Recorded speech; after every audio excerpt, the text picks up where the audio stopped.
कोल्हे आणि शिवाजीराव आढळराव यांच्या लढतीकडे तुम्ही कसं पाहता? अमोल कोल्हेंचा कितपत निभाव लागेल?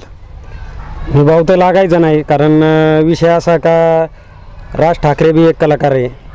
राज ठाकरे बी सभा गाजवतो, लोकांना आकर्षित करतो. त्याचप्रमाणे अमोल कोल्हे बी आहे, अभिनेता आहे. हा सभा गाजवतो, लोकांना त्याच्या का अभिनेता म्हणून एक अट्रॅक्शन आहे. आणि नक्कीच ते मतात परिवर्तन होणार नाही, कारण तो हाडाचा राजकारणी नाही आहे. किंवा तो आज पळतोय शिरूर लोकसभा मतदारसंघ. इथून मागं बी समजा जुन्नर तालुक्यातील नारंगावचा रहिवासी असून सुद्धा त्याला कधी शिरूर लोकसभा मतदारसंघ समजलाच नाही. काही निवण त्याला म्हणा जुन्नर तालुक्यात बाबा किती गावं आहे, गावं किती आहे, किती जिल्हा परिषदेचे मतदारसंघ आहे, पंचायत समितीचे, हा माणूस तो सांगू शकत नाही. अभिनेता म्हणून योग्य आहे, तो भूमिका करतो. छत्रपती शिवाजी महाराजांची भूमिका केली, छत्रपती संभाजीराजांची भूमिका केली. ही नक्कीच आम्हाला आपल्या हिंदू धर्माला अभिमानास्पद गोष्ट आहे. पण त्याच्या पाठीमाग त्याचा आधार घेऊन कुठेतरी राजकारण करणं हे चुकीचं आहे. मी महाराजांची भूमिका केली, मी महाराज आचरणात आणले, त्याबद्दल तुम्ही कार्य काय केलंय? तुम्ही मालिका ठीक आहे बनवली, पैसा तुम्ही कमवला, प्रसिद्धी तुम्ही कमवली, याच्यातून समाजाला काय फायदा झाला आहे? समाजाला फायदा महाराजांवर भरपूर चित्रपट बनवले गेले, भरपूर मालिका बनवल्या गेल्या, त्याच्यातून बी लोकांना प्रेम महाराजांबद्दल झालेलं आहे निर्माण, आणि ते इथून पुढे राहणारच आहे. महाराज सांगण्या इतपत कोण मोठा नाही, कोल्हेसुद्धा मोठा नाही महाराज सांगण्या इतपत. एक नेता आणि एक अभिनेता, शिवाजीराव आढळराव एक सर्वसामान्यांचा नेता आणि एक अमोल कोल्हे एक अभिनेता, ह्या दोघांमध्ये तुम्ही फरक काय सांगाल? जनतेने कोणाला स्वीकारलं पाहिजे आणि का स्वीकारलं पाहिजे? स्वीकारलं पाहिजे का ज्याचं त्याचं क्षेत्र वेगळं असतं. अभिनेत्याचं क्षेत्र वेगळं, शेतकऱ्याचं क्षेत्र वेगळं, राजकीय माणसाचं क्षेत्र वेगळं. आणि राजकीय जर बघितलं तर दादा म्हणून योग्य आहे, कारण कधी तुम्ही जा, आता माझ्यासारखा सामान्य कार्यकर्ता आहे, पण आत्ता जरी दादांना फोन लावला उचलला नाही तर दादा एक अर्ध्या तासात रिप्लाय करू शकतात मला, आणि मला ते अनुभव आलेले आहे वैयक्तिक. आणि कधी बी लांडीवाडीचा मोठा जनता दरबार भरतो, त्या ठिकाणी लोकांचे विविध प्रश्न मांडले जातात, सोडवले जातात. गोरगरिबांच्या वैद्यकीय मदत असेल, अपंगांचे प्रश्न असतील, सगळ्याच गोष्टींना तिथं आज जनता दरबार मोठा भरतो की त्यावर आढळराव ठोस भूमिका घेतात आणि कार्य करत असतात. आता बी आमच्या गावासाठी भरपूर त्यांनी पूल बांधले, आखाडा, कुस्तींचा आखाडा, का त्यांनी 4 वर्षापूर्वी आम्हाला सांगितलेलं ग्रामस्थांना का मी आखाड्याला लागन तेवढा पैसा देतो, आणि त्याप्रमाणे त्यांनी त्यांची कारवाई केली. एका आखाड्याचा एक अर्धा पार्ट तयार झाला आहे, अर्धा पार्ट आता पुढल्या याला निधी पडल्यावर तो बी काम चालू होईल. बैलगाड्याची शर्यत सुरू झाली नाही, न्यायप्रविष्ट बाब आहे, आढळराव प्रयत्न पण करतात, मात्र विरोधक सतत बैलगाड्याचा विषय घेऊन आढळरावांना बदनाम करतात असं आढळरावांचे समर्थक सांगतात.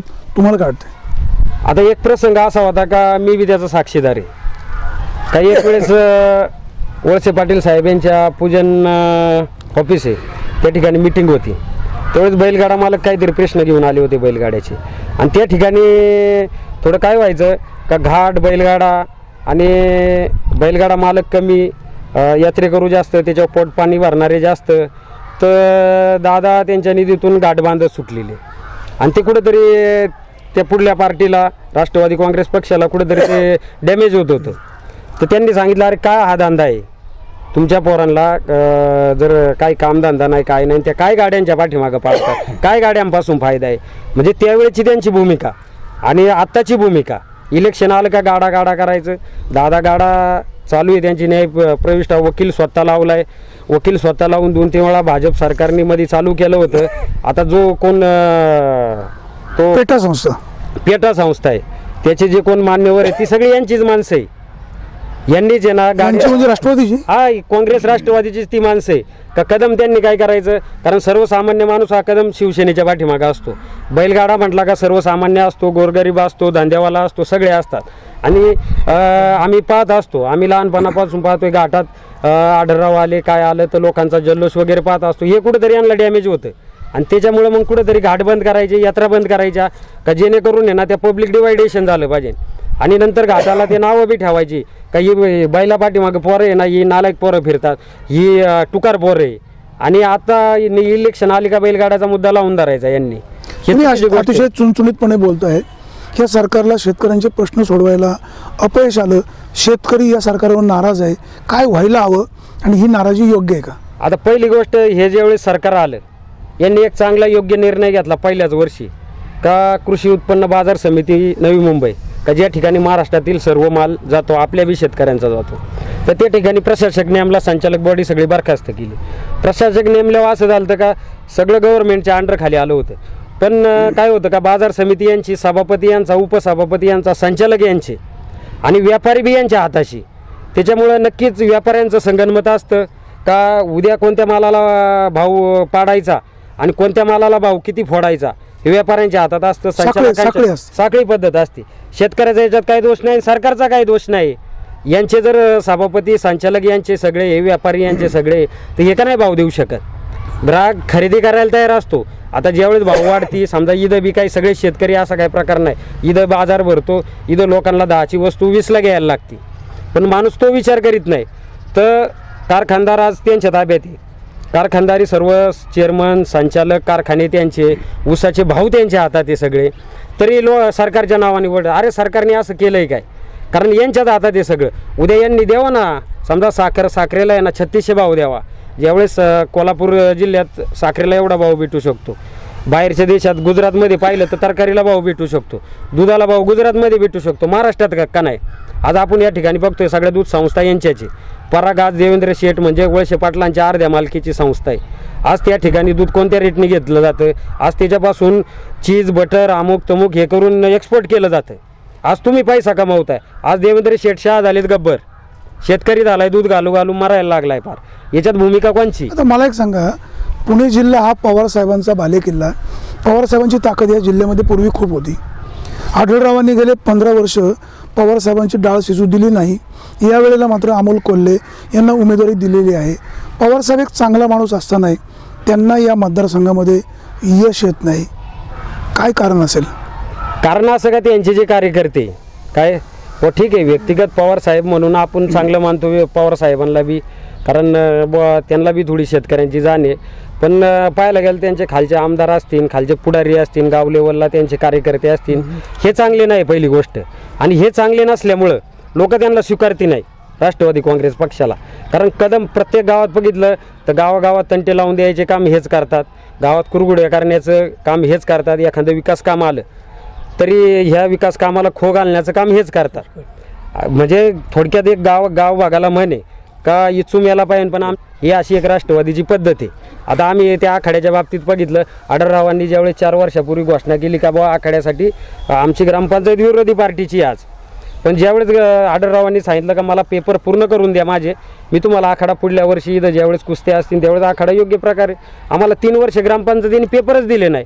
याच्यात चुकी कोणची आहे? आढळरावांची चुकी नाही का शिवसैनिकांची चुकी नाही का? जो कारभार ज्यांच्या हातात आहे, मग हा हातात कोणचा? राष्ट्रवादी काँग्रेस पक्ष. मग त्यांचे चेले जर असे असतील तर त्यांना काही इथं कोण विचारणार आहे? शिरूर लोकसभा मतदारसंघामध्ये राष्ट्रवादी काँग्रेसला उमेदवार मिळत नव्हता. शिवसेनेकडनं उमेदवार आयात करावा लागला आणि डॉक्टर अमोल कोल्हे यांना उमेदवारी द्यावी लागली आणि म्हणतायत की आमचा उमेदवार तगडा आहे. तुम्ही कसं पाहता? तगडा आहे तर विलास लांडे साहेब आज एवढे तगडे उमेदवार आहे का ज्यांनी पक्षासाठी अख्खी निष्ठा वाहिली. गेल्या वर्षी लोकसभेला कोणी उमेदवार भेटत नव्हता, त्यावेळेस पक्षाच्या मदतीला विलास लांडे धावून आले. आणि गेल्या वर्षी असं झालं का विधानसभेला त्यांना पाडण्यात आलं, म्हणजे अंतर्गत राष्ट्रवादीतून अंतर्गत पाडण्यात आलं. ह्यावेळेस बी विलास लांडे म्हटले पक्षासाठी मी परत आहेचे. पण त्यानंतर सुद्धा विलास लांडे सारख्या निष्ठावान कार्यकर्त्याला डावलून सुद्धा यांनी आयात उमेदवार केला अमोल कोल्हे सारखा, का ज्याचा राजकारणाशी काही संबंध नाही. मग हे जर असं राजकारण हे करीत असले तर हे गावोगावी राजकारण चालतंय.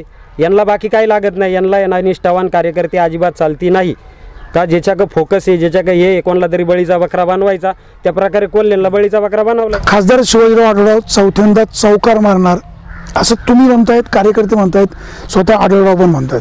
खेडचे माजी आमदार दिलीप मोहिते असं म्हणतायत. आढळराव चौकार मारायची भाषा करतायत, त्यांना हातामध्ये साधी बॅट पण धरता येत नाही, लागले चौकार मारायला. तुम्ही काय सांगाल? आता चौकाराचा विषय असा राहिला की दिलीप मोहितेंना म्हणावा का गेल्या वेळेस तुम्ही उभे होते, तुम्हाला साधी 1 रन सुद्धा काढता आली नाही काय, तुम्ही अर्ध्या पिचमधूनच आऊट झालेत, तुमचा विषय संपलेला आहे, तुम्ही आता वयस्कर झालेले आहे, कुठंतरी घरी बसावा काय, आणि चौकार मारण्याची तुम्ही चिंता करू नका. कारण दादाच्या पाठीमागे एवढे चाहते, एवढा प्रेक्षक वर्ग आहे का दादा चौकार नाही सिक्सर सुद्धा मारू शकतात. काय सर्वसामान्य जनता आढळरावांच्या बरोबर आहे, पण तरुण वर्ग जो आहे तो कोल्हेंच्या बरोबर दिसतोय. कोल्हे आले की पोरं सेल्फी काढतायत, म्हणजे ही तात्पुरती फक्त एक कलाकार म्हणून पोरं जवळ येत आहेत का हे राष्ट्रवादीनं मतदार सगळे कव्हर केलेत असं वाटतं तुम्हाला? आता साहजिकच आहे ना, अभिनेता असल्यावर आता समजा नितीन बानगुडे पाटील आहे, शिवसेनेचे आज ते संपर्क प्रमुख आहे, मोठा वक्ता आहे, शिवव्याख्याता. आज ते बी आता शिवसेनेचे असले तरी आता आमच्या इथलचं उदाहरण घ्या, आम्ही शिवव्याख्याता इथं नितीन बानगुडे पाटील ठेवलेले, त्यावेळेस राष्ट्रवादीच्या काँग्रेस पक्षाच्या काही बी तरुणांनी फोटो काढलेले सेल्फी त्यांच्याबरोबर. त्याच्यामुळे उद्या रजनीकांत आला तो कोणत्या पक्षाचा आहे लोकांना घेणं नाही, रजनीकांत एक अभिनेता आहे. तसं अमोल सेल्फी काढायला आलेल्या तरुणांचं मतामध्ये रूपांतर होईल का, याचा कोल्हेंना फायदा होईल का? नाही, काहीच होऊ शकत नाही, कारण तो अभिनेता आहे. फक्त त्यांनी एक अभिनेता किंवा नाटककार एवढीच भूमिका बजावावी, कारण अभिनेता म्हणून नक्कीच सगळ्यांना वाटतं बुवा अमोल कोल्हे कसा आहे पाहावं, जरा त्याची भाषा कशी आहे पाहावी, त्याच्याबरोबर सेल्फी घ्यावा. अरे पण सेल्फी घेण्यासारखं तिच्यात काहीच नाही ना. आज महाराजांबद्दल आपल्याला आदर आहे, महाराजांबरोबर आपण सेल्फी घ्या, महाराजांचे गुण आचरणात आणा, अमोल कोल्हेचे गुण आचरणात नका आणू. महाराजांनी शिकवण दिली नाही का पदासाठी कोणत्या तरी बंडाळी करणे, कोणत्या विरुद्ध डावपेच करणे, हे महाराजांनी कधी केलं नाही. महाराजांची शिकवण ही कदम चांगलीच राहिलेली आहे आणि आपण सगळे महाराजांचे मावळे, महाराजांचे विचार आचार सगळे आपल्यात कणाकणात भरलेले आहे. तसे कोल्ह्यांच्या कणाकणात भरले नाही. कोल्ह्यांचा हा स्वार्थ आहे का कुठेतरी राष्ट्रवादीत जाऊन आहे ना ब्रिगेडी लोकांच्या पाठीमागं लागायचं. त्यावेळेस असा विषय झाला का जुना इतिहास बदलून आता ही संभाजी मालिका पुढे चाललेली आहे, याला काय अर्थ नाही ना. जो जुना इतिहास आहे तो खराखुराच मांडला पाहिजे. डॉक्टर अमोल कोल्हे काही ठिकाणी रिक्षामधून प्रचार करतात, काही ठिकाणी घोड्यावर बसून प्रचार करतात. भाषणामध्ये त्यांची जी शब्दफेक आहे ती सर्वसामान्य जनतेला काही अंशी भावत नाही, तरुणांना मात्र त्यांची भाषा आवडते. तुम्ही काय सांगाल? आता मी एक फोटो पाहिला व्हॉट्सअपवर का अमोल कोल्हे रिक्षात बसलेत. माझं तर मत असं आहे का रिक्षात ते 4 जण बसलेले, गुन्हा दाखल करा त्यांच्यावर. जर आज खासदार व्हायला निघाले तर तुम्ही जर कायद्याची तुडव करताय तर हा गुन्हाची. आणि दुसरी गोष्ट अशी का घोड्यावर बसा कशावर बसा, काय शेवटी शिवाजी आढळराव यांचं बी घराणं शिवाजी महाराजांचं वंशपरंपरागत सरदार राहिलेलं घराणे, म्हणजे त्यांच्या रक्तात आहे ना शिवाजी महाराज दडलेले. आणि हे कोल्हे बिल्ले लांडगे बिंडगे काही यांचा काही सवाल नाही इथं. 2004-2019 प्रत्येक निवडणुकीमध्ये आढळराव चढत्या क्रमाने मतदेखील घेत असतात. 2019च्या निवडणुकीमध्ये काय परिस्थिती राहील तुम्हाला काय वाटतं? परिस्थिती असं राहील का हा चौकारच असणार, आणि चौकार म्हणजे 4 धावांचा चौकार असतो, त्याचप्रमाणे हा 4 लाखाचा चौकार असणार. प्रेक्षक आपण पाहताय आढळरावांच्या बरोबर सर्वसामान्य जनता आहे. डॉक्टर अमोल कोल्हे यांच्याबरोबर जरी तरुण असले तरी ही मंडळी सेल्फी काढतायत. सेल्फी फोटो काढणारी मंडळी मतदान करतील असंच नाही,